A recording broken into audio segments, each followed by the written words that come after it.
മോശയോട് അരുളിച്ചെയ്തു, ഇസ്രായേൽ ജനത്തോട് പറയുക, കർത്താവിന് സമാധാന ബലിയർപ്പിക്കുന്നവൻ തൻ്റെ ബലിവസ്തുവിൽ ഒരു ഭാഗം അവിടത്തേക്ക് പ്രത്യേക കാഴ്ചയെ കൊണ്ടുവരണം. കർത്താവിനുള്ള ദഹന ബലിവസ്തുക്കൾ സ്വന്തം കൈകളിൽ തന്നെ അവൻ കൊണ്ടുവരട്ടെ.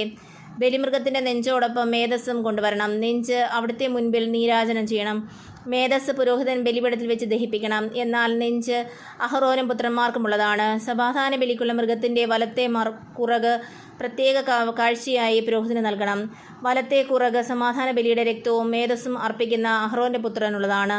നീരാജനം ചെയ്ത നെഞ്ചും അർപ്പിച്ച കുറകും ഇസ്രായേൽ ജനത്തിൽ നിന്നുള്ള ശാശ്വതാവകാശമായി സമാധാന ബലിയിൽ നിന്ന് അഹ്റോനും പുത്രന്മാർക്കും ഞാൻ നൽകിയിരിക്കുന്നു. അഹ്റോനും പുത്രന്മാരും കർത്താവിൻ്റെ പുരോഹിതരായി ശുശ്രൂഷ ചെയ്യാൻ അഭിഷിക്തരായ ദിവസം അവിടുത്തെ ദഹനബലികളിൽ നിന്ന് അവർക്ക് ലഭിച്ച ഓഹരിയാണിത്. ഇതവർക്ക് നൽകണമെന്ന് അവരുടെ അഭിഷേക ദിവസം കർത്താവ് ഇസ്രായേൽ ജനത്തോട് കൽപ്പിച്ചിട്ടുണ്ട്. ഇത് തലമുറ തോറും അവരുടെ ശാശ്വത അവകാശമാണ്.